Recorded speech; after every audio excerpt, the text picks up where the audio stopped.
I'd just like to add a couple of comments on that and hopefully convey this in no uncertain terms. There's nothing a cop likes better than catching bad guys. And that goes for everybody in this room. We would love nothing better to respond to your house and catch somebody breaking in there.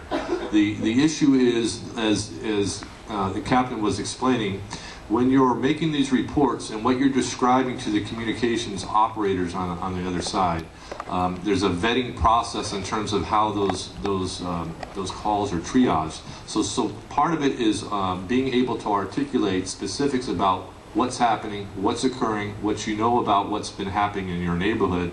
Sometimes then that triggers a quicker response from the police officers. But believe me when I tell you, it's not because they don't want to be there. They would like nothing better than to be there. We dream about this stuff, trust me. Thank you, Commander. You always raise the microphone a little too high for me. What can be done about the increased RV parking on Sherman Way? Wasn't my question. There are laws pertaining to RV and parking and how long a vehicle can be there. What you need to do is contact your senior lead officer, and your senior lead officer can mark tires and start citing these vehicles.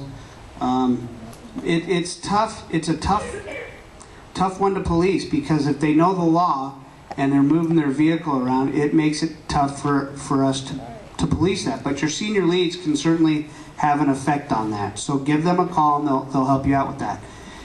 And then the second part is, can we get and no overnight parking? Again, anything's possible, and your best course of action is, again, to talk to your city leaders on things you want to change. Your city leaders, your state leaders, that's how you change law. So again, build together, get a group, get your neighborhood watch together, and go try and get a petition going, and that's how you get this on the radar of your councilmen or the state legislators so that you can get laws changed. How do we start a neighborhood watch? Look, this is almost like you guys planned this. How to start a neighborhood watch? Again, you get together with your senior lead officer and they will help you start that. But I really strongly suggest you do that. There is no better way to affect crime and to make yourself safer than to meet with your senior lead and get that neighborhood watch going. Like I said, we have over 32 square miles, over 190,000 people we police. And I have 250 people assigned to Topanga. And they're not all on at one time. Some are on vacation, some are sick, some have detective duty, so they're not out in the field all the time. And so the cops out on the street at any given time are probably 30 to 40. On a busy Friday night, when I have all my units deployed, maybe 60. And so it's very difficult for the police to constantly police the city. So what I'm getting at, while we do everything we can to make everybody safe and we respond as quickly as we can, we try and catch criminals, it is truly up to the community to band together and to start these neighborhood watches so that you guys can all be the eyes and ears, so that you can make yourselves safer. Because as you see from some of these questions, it's going to take us 6 minutes to get there. That's a long time when you need help. I mean, I think all of us have requested help before.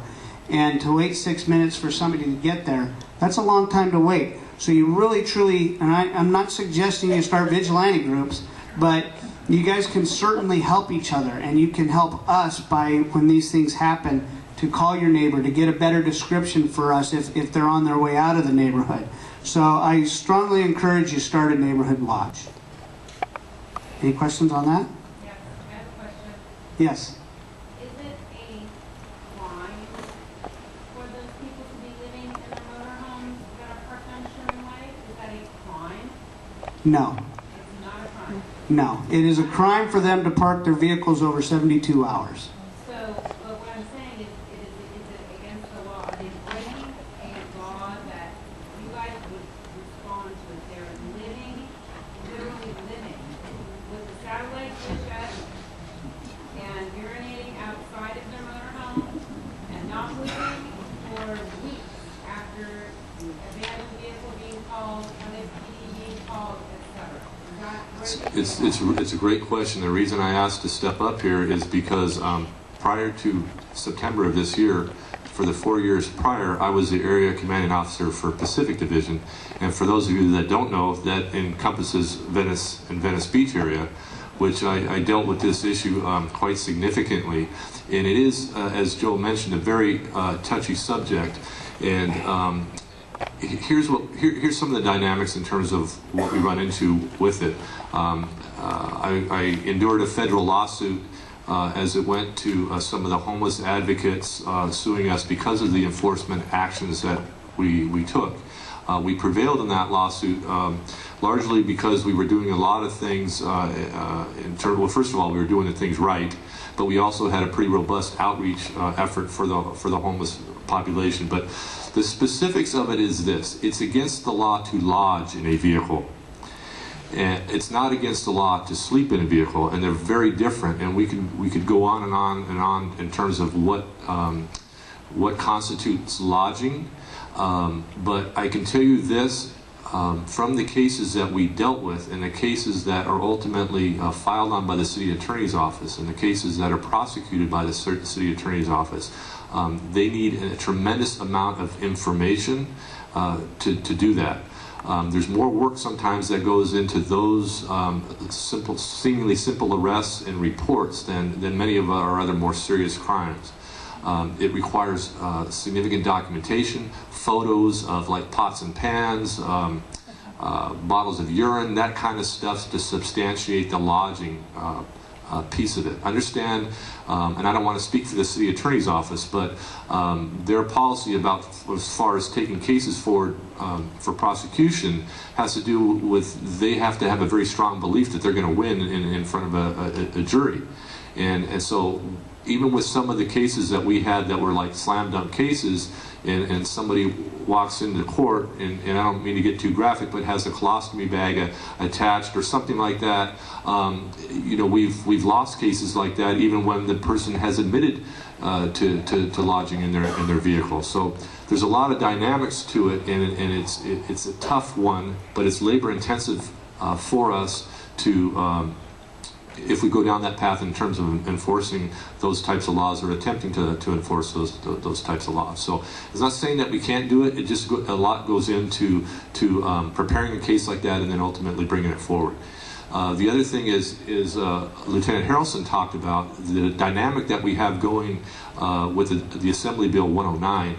Essentially, we have criminals that are being kicked out of the prison system and pushed into the county jail system, and then ultimately being released back on the streets if they're non-sexual, non-violent, or non-serious offenders.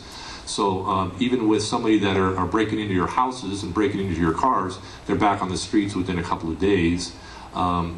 Sometimes with these situations, before we complete all the paperwork, these folks are back out and back into the community and doing their thing. So I'm not making excuses. I'm just trying to tell you a little bit more about the reality of the situation. And you know, there's certainly strategies that we can utilize, but it's got to be a team effort between us, the city attorney's office, the council district, all those things. Yes, sir. What does it take to get a no overnight parking? Yeah, so we went through that as well, and essentially a little different from what we were dealing with in Pacific Division, because we had this beautiful organization called the Coastal Commission. I don't know how many of you are familiar with that, and so they get involved with beach access, and so they got involved. But essentially, what it came down to was the settlement on that was you needed a what they call a super majority of the people within the blocks that would be impacted.